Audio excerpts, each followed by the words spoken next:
हमारी यह महान परंपरा रही है कि औरतों को बच्चलन साबित कर दो। भले ही मर्द ने भी साथ में भोग किया हो, पर बच्चलन कहा जाएगा तो सिर्फ औरत को। सफाई कर्मकारों की हमारी नीची जाति में घर चलाने की जिम्मेदारी हम औरतों की है। बाहर जाकर के 4 पैसे कमाने से लेकर के बच्चों को पालने तक हर जिम्मेदारी औरत की है। हमारे मर्द जो कमाते हैं वह शराब में उड़ा देते हैं और इसी वजह से मेरे समाज में अनेक औरतों का अपने काम की जगह के मर्दों के साथ नाजायज रिश्ता है।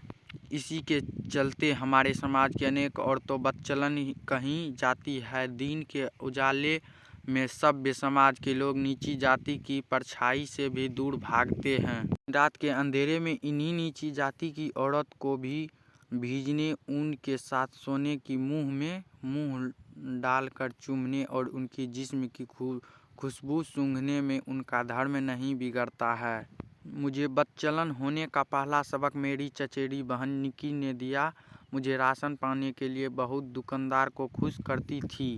एक बार निकी मुझे राशन का बांटने वाले बनिए की दुकान पर ले गई। दुकानदार का लड़का हमें दुकान के पीछे बने बाड़े में ले आया।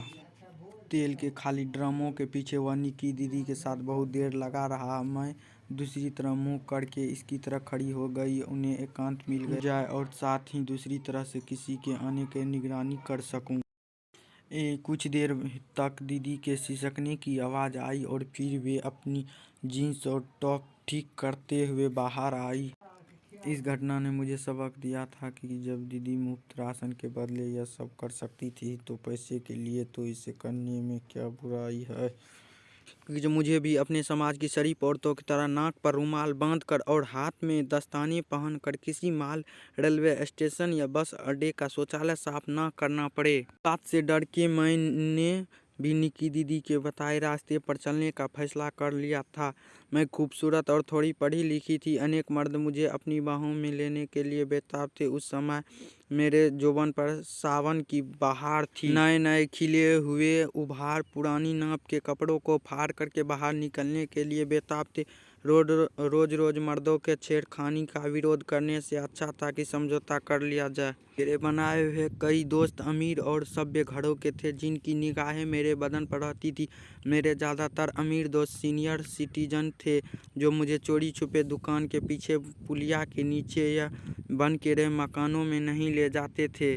मेरे अमीर दोस्त तो मुझे उन महंगे होटलों में लेकर के गए जिनमें इसकी पहले मेरे समाज की कोई लड़की इनके टॉयलेट साफ करने भी न गई होगी। निकी दीदी की तरह सिर्फ राशन के लिए अपना शोषण नहीं करा रही थी और इसी वजह से समाज ने मुझे बच्चलन करार कर दिया था, जबकि निकी दीदी एक बेचारी थी। कुछ भी हो लेकिन मैं अपनी ज़िंदगी में संतुष्ट थी। 25 साल की उम्र में जब मैंने अपने कमाए हुए पैसों से स्मार्टफोन और एक स्कूटर खरीद लिया तब समाज के ठेकेदारों को यह सहन नहीं हुआ। उन्होंने मुझे आवारा और बच्चलन साबित करते हुए मेरा घर से निकालना दुर्लभ कर दिया। परिवार पर दबाव बना करके मेरी शादी करा दी। मेरा पति राकेश एक प्राइवेट कंपनी में ट्रक ड्राइवर था। सुहाग रात के बाद कुछ ही दिन वह मेरे साथ प्यार कर सका। लोग कहते हैं कि मुझे अमीर और स्मार्ट लड़कों की लत लग चुकी थी। मैं भी बच्चलन थी, जबकि असलियत यह थी कि मुझे जैसी खूबसूरत बीवी पा करके मेरा पति राकेश बौड़ा गया था। राकेश के ऑफिस के अमीर दोस्त पार्टी मनाने के लिए अक्सर घर आया करता। जल्द ही मैं उनकी नज़रों में चढ़ गई। शराबी राकेश से बिस्तर पर कुछ बनता नहीं था और उसके दोस्त मेरे कपड़ों की चीर-फाड़ करने और मेरी जिस्म पर सवारी करने का बेताब था। एक दिन जब राकेश ने मुझे घर खर्च के पैसे देने में आनाकानी शुरू कर दी तो मेरा सब्र जवाब दे गया। मैंने राकेश के दोस्त से समझौता कर लिया। राकेश के सभी दोस्त द्वारा दर्जनों बार मेरा उपयोग करने के बाद मेरी ससुराल में मुझे आवारा और बच्चलन करार दिया। मुझे पैसे का लालची बता दिया। चैनल पर नए हैं तो चैनल को सब्सक्राइब करें।